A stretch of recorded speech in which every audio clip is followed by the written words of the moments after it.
If you were to take count on the number of deities that were worshipped in traditional African religion, it would take you a long while to uncover all the gods and goddesses that existed in pre-colonial Africa.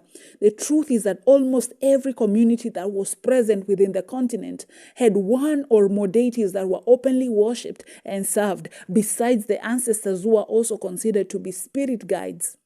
This goes to show that spirituality existed in Africa way before Christianity and Islam and any other foreign religion practiced outside of African traditional religion.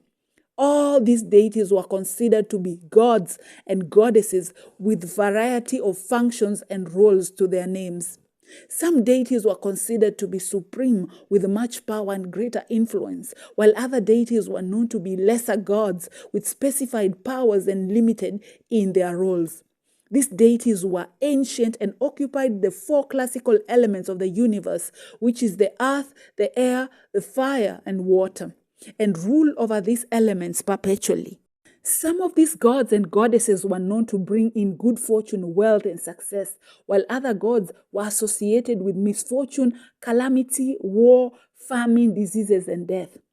And on this note, let's pause for a second and ask ourselves very important questions, such as, is it right for both good and evil to reside within a deity?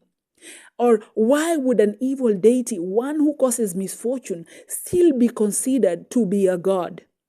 As a matter of fact, who made these spirits to become deities? And were human beings also considered to be gods and goddesses? As we proceed with this topic of deities, I do believe that we will have more questions than answers, for we may not be able to deduce spiritual matters with logic or science.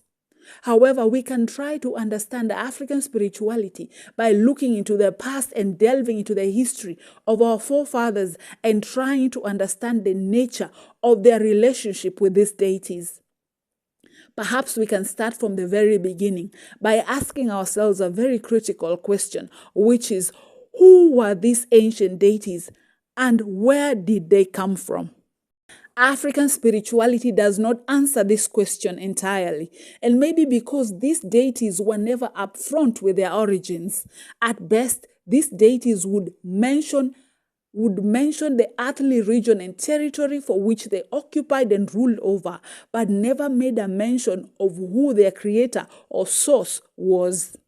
Now, some deities such as Ngai, Olorun, Nyame, Mulungu, and Chuku were believed in their respective territories of commune to be the originators of all things and the creators of all creatures, considered as sources of all power and goodness.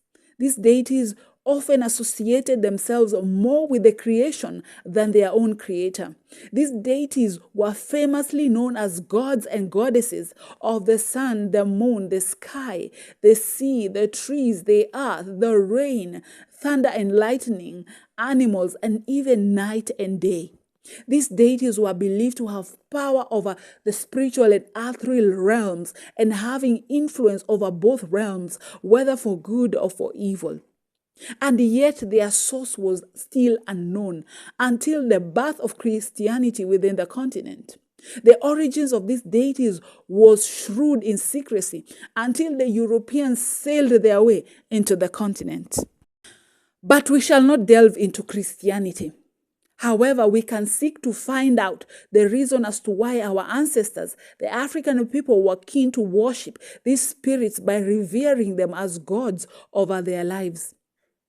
Well, not much is documented about the very first relationship between man and God within the African traditions and folklores. However, we could speculate as to what happened and how it happened. My theory is that these gods and goddesses must have existed long before the humans did. And since they were in spirit form and had more superior knowledge and superhuman powers than the humans themselves, well, it was only natural that our ancestors submitted themselves to their knowledge and power. But I could be wrong, so don't take my word for it. For only our ancestors have the right answers for all our many burning questions concerning this subject matter.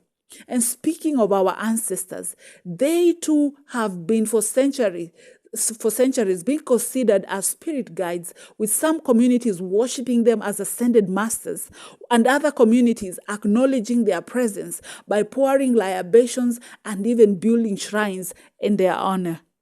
Some say that our African ancestors are our spirit guides, while others are convinced that our ancestors have ascended to become like the gods. Yet since we are still alive, we may not know much about the dead or the afterlife. All we can do is speculate and draw up theories and conclusions that suit our beliefs. And if we try even harder to understand about the spirit world, or better yet, ask as many questions as we can to at least try and satisfy our curiosity, then we will be met by restrictive traditions and taboos that will limit us to probe even further. Therefore, the best answer for all the curious minds will be, shh. Do not question the wisdom of the gods. And if you try to question the gods, then calamity will befall upon you and your lineage. So don't you dare provoke the wrath of the gods, because when the gods get angry, they will unleash disaster upon your children's children, and your entire offspring will not know peace, because you dared the gods of the land, and in turn they brought you to naught. So be very careful when asking intimate questions. Questions such as, what is your name? And who made you a god? Where did you come from? And who gave you the right over men's lives? These kind of questions are never tolerated by the gods. And the gods do not take it kindly to be questioned by mere mortals. That is why they made those limiting traditions, in order to avoid such kind of questioning by the children of men. So don't dare commit an abomination or sacrilege by questioning the gods, okay? I tell you, my people, there is no easy way to understand the African gods other than the history we have acquired about them.